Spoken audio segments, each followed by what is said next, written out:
अपने इंदौर का जो ये केस सामने आया है सोनम रघुवंशी और राजा रघुवंशी, तो उस चीज पे मैं एक ही बात बोलूंगी कि यदि वो लड़की को कोई और लड़का पसंद था, सामने वाले को इतने दूर मेघालय लेके गई, तो पैसे लेके गए, गहने लेके गए, लेके चले जाती ना, लेकिन कम से कम उस इंसान की जिंदगी तो छोड़ देती।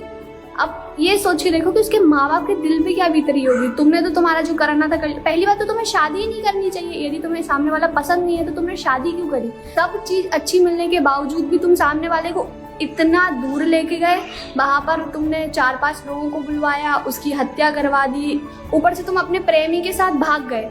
लेकिन कम से कम तुम ये कर लेती कि वहां पर लेके जाती, राजा को कहीं बंद कर देती और तुम अपने प्रेमी के साथ उसका पैसा वैसा लेके भाग जाती। कम से कम वो इंसान की जिंदगी तो बच जाती और तुम भी कहीं ना कहीं सुखी रहती।